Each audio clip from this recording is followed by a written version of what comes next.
Dia 17 de outubro é o Dia da Música Brasileira. Ninguém sabe disso, também não importa muito. O que importa é por que 17 de outubro? Porque no dia 17 de outubro nasceu quem inventou a música brasileira. Teve alguém que inventou a música brasileira? Sim. Antes dela, o que tinha era música europeia feita no Brasil, música africana feita no Brasil. Em algum momento começou a se compor aqui no Brasil uma música que só poderia ser feita no Brasil. E essa pessoa foi a primeira a fazer isso. E essa pessoa, além de tudo, era uma mulher. Chiquinha Gonzaga.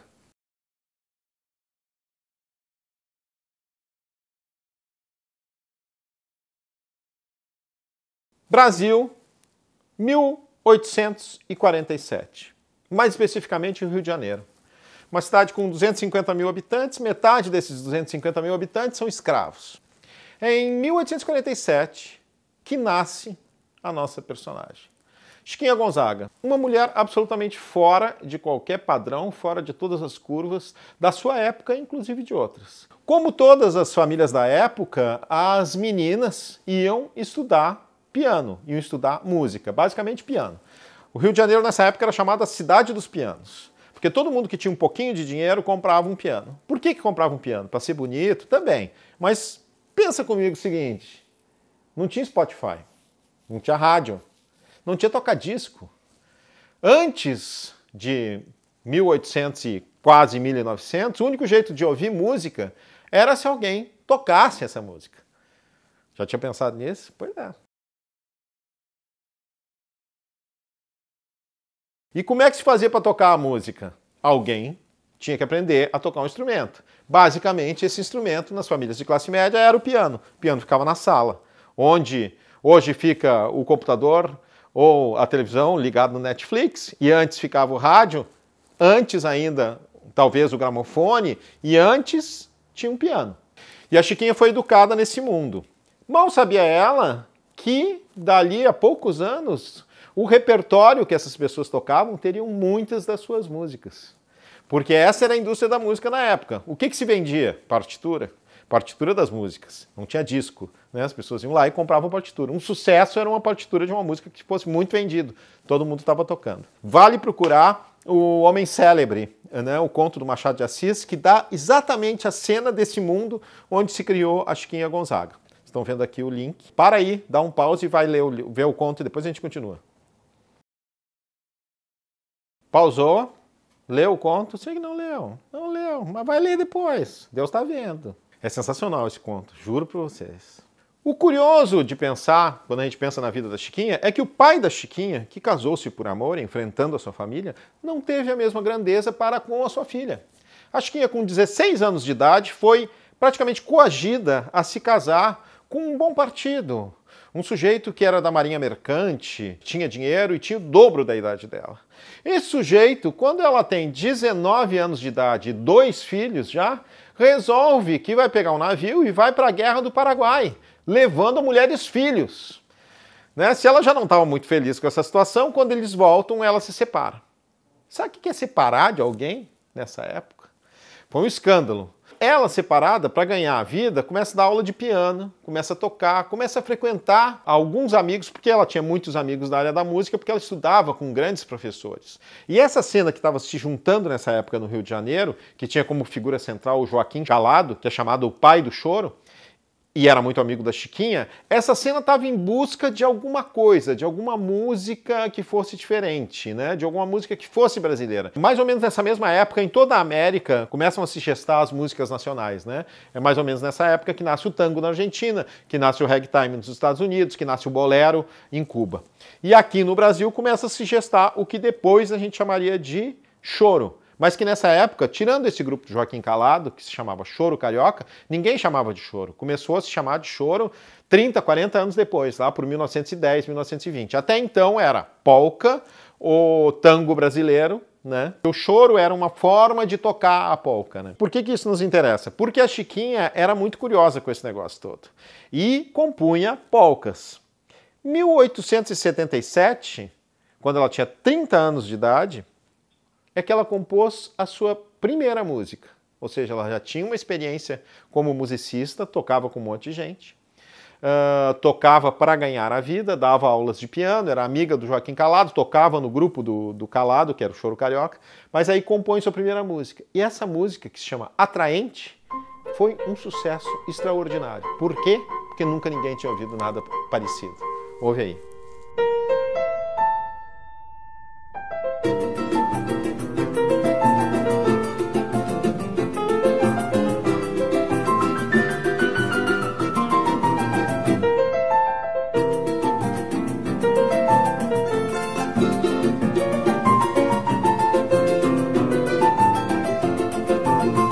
Aos 30 anos que ela lançou a partitura dessa música, Atraente, e foi um sucesso extraordinário. Essa partitura foi reeditada 5 ou 6 vezes em um ano. Foi um sucesso, todo mundo começou a tocar essa música. Então, o que acontece? Esta mulher de 30 anos, ela já tinha se casado novamente e novamente se separado. Casado, na verdade, na época se dizia amaziado, porque ela não teve uma relação reconhecida pela igreja, assim como a sua mãe e o seu pai não tinham se casado. Dessa vez ela tinha se envolvido com um engenheiro, com quem ela teve um filho, e novamente aconteceu a mesma coisa que tinha acontecido quando ela se separou do primeiro marido. A guarda dos filhos ficou com o pai, porque não achavam que essa mulher fosse capaz de criar os seus filhos.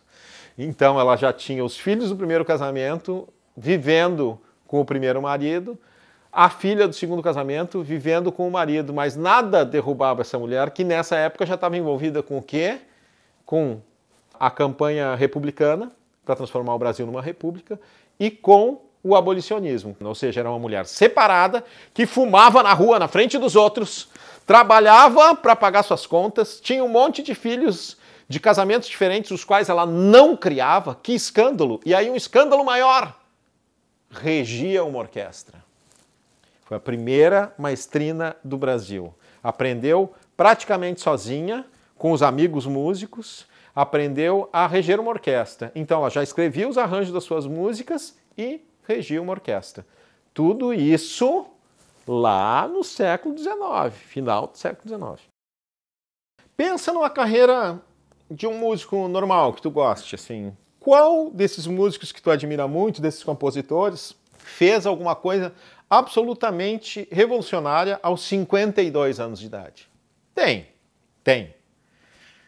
Mas são poucos. Com a Chiquinha foi isso. 52 anos de idade, ela tinha em 1899. O que já tinham conseguido? A República. Já tinham conseguido a abolição.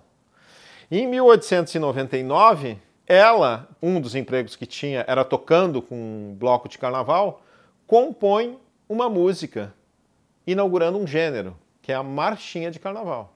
A primeira marchinha de carnaval feita na história, 1899. Ó, abre alas que eu quero passar. Composta para Chiquinha para o seu cordão carnavalesco. Tanto que a marchinha fez um sucesso estrondoso nessa época, mas depois ficou esquecida e se voltou a compor sistematicamente marcha de carnaval só nos anos 20. Mas aí redescobriram essa marchinha da Chiquinha. Então, além dela ter inventado a música brasileira, feito a primeira polca que já tinha inequivocamente um jeito brasileiro em 1877, o Atraente, em 1899 ela inventa um ritmo, que é a marcha de carnaval, baseado um pouco nas marchas militares alemãs, baseado um pouco nas marchas francesas, mas com um sotaque brasileiro, que era o Abre Alas. Vamos ouvir um trechinho.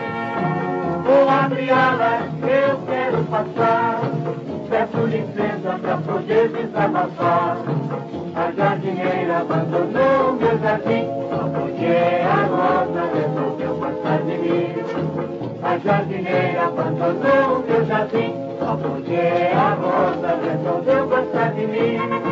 O abre alas. Não foi só isso que aconteceu com a Chiquinha em 1899. Em 1899, aos 52 anos de idade, ela conheceu um jovem rapaz, estudante de música, de 16 anos de idade. E o que aconteceu? Apaixonaram-se perdidamente. Imagina o escândalo. Esse escândalo não teve. Esse escândalo não teve porque eles esconderam de todo mundo isso. Como é que a gente esconde isso? Vai para a Europa. Vai para a Europa, Chiquinha, na sua primeira ida para a Europa, depois teve outras 3, e volta de lá com um menino que ela adotou.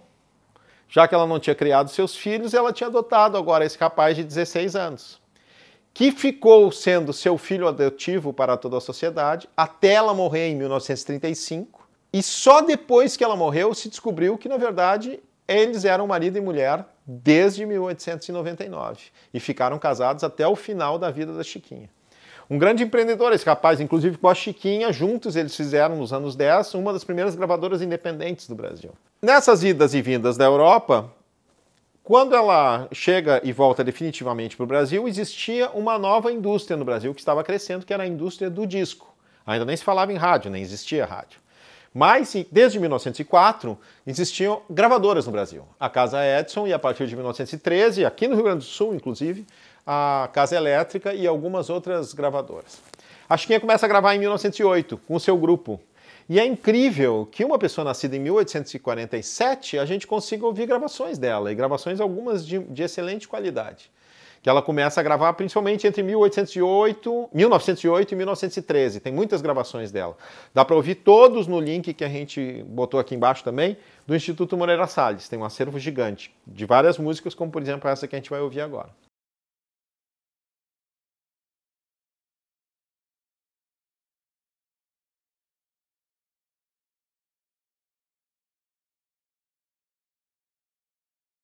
Outra coisa que tinha crescido imensamente nesse período, e que vinha desde o século XIX, mas explode nos anos 10, são os espetáculos de teatro de revista. O teatro de revista começou originalmente como uma revista do ano, né? No final do ano se fazia uma retrospectiva dos grandes fatos do ano, entremeando pequenos esquetes e músicas. Isso foi se transformando num gênero próprio brasileiro e, principalmente nos anos 10, explode, né? Tinha basicamente esquetes teatrais e músicas. E a Chiquinha vira uma das grandes compositoras. Inclusive, ela consegue o recorde absoluto de uma peça de teatro de revista, que é Forró Bodó, que estreou em 1912 e teve 1.500 apresentações. Nenhum outro espetáculo teve 1.500 apresentações. E isso foi talvez o maior sucesso da Chiquinha em vida. Que idade ela tinha? 63 anos. Se aos 63 anos de idade ela tinha tido seu maior sucesso como compositora, escrevendo as músicas do musical Forró Bodó, esse que teve 1.500 apresentações, aos 64 anos de idade, ela achou que ter inventado a música brasileira era pouco, ter inventado a primeira marcha de carnaval também era pouco, e resolveu criar a primeira sociedade brasileira de autores, primeira entidade para arrecadar direito autoral. E com outros compositores fundou a SBACEN, a Sociedade Brasileira de Autores, de Compositores e Escritores de Música. Tá achando pouco? Em 1914, aos 67 anos de idade, ela lança um outro grande hit, que é o Corta Jaca, entre parênteses, O Gaúcho, essa música que a gente está ouvindo aqui um pouquinho, que teve um escândalo maior associado ao seu lançamento. O violão, até o século XIX, era um instrumento que, ao contrário do piano, era um instrumento completamente desclassificado. Ninguém levava a sério o violão. O violão era um negócio de bagaceiro, de chinelão, que não entrava em casas de família. Isso começou a mudar na virada do século XX, né? A Chiquinha vinha batalhando por isso, levando o violão para os saraus das casas familiares desde 1880, 1890. Ela chegou a promover um concerto com 100 violões num teatro do Rio de Janeiro, ainda no século XIX. Dentro disso, de colocar o violão, que era esse instrumento das ruas, no palco de um nobre teatro. Mas aí, a vida dá uma cruzada. Em 1900 exatamente, a Chiquinha tinha conhecido uma outra mulher incrível, que é a Nair de Tefé. A Nair de Tefé não foi a primeira caricaturista ou a primeira cartunista brasileira. Ela foi a primeira caricaturista ou cartunista do mundo. A primeira mulher a fazer isso, brasileira. Uma mulher super livre dos seus padrões, evidentemente amiga da Chiquinha, e essa mulher, nos anos 10, o que ela faz? Ela casa com o presidente da República, com Hermes da Fonseca. E o que ela faz? Ela faz um concerto com violão no Palácio do Cacete. Não, do Catete. Um concerto do Catete. E leva uma orquestra de violões para tocar numa recepção a embaixadores, tocar que música? Lançar essa música nova da Chiquinha, O Gaúcho, que foi esse super sucesso, ajudado pela polêmica. Por quê? todo mundo caiu de pau. Começar por aquela mala do Rui Barbosa, que escreveu um texto dizendo que era o fim do mundo, com tanta coisa para o Brasil mostrar um concerto de violões, esses instrumentos bagaceiros, ora, com tanta música séria que o Brasil produzia, tocar um corta-jaca no Palácio do Catete, é um absurdo isso.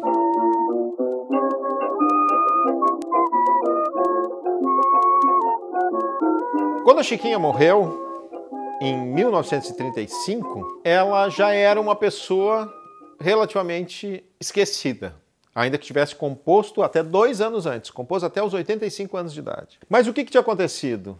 Depois da geração dela, né, surgiu uma geração intermediária ali nos anos 20, que tinha o Senhor, que um pouco antes tinha o Ernesto Nazaré, né, compositores que foram preparando o quê? A partir daquela música ainda um pouco europeia, aquelas polcas tocadas com sotaque brasileiro, a partir daquilo, nos anos 20 se sedimenta o choro moderno, com o Pixinguinha, e nos anos 30, a geração do Noel Rosa, Ari Barroso, Custódio Mesquita, logo depois Dorival Caymmi, Lamartine Babo, Carmen Miranda, essa turma absolutamente genial de pessoas, né? O Braguinha, o Almirante, que cria a música brasileira moderna, a música brasileira que se entende até hoje como música brasileira, o samba como se entende até hoje.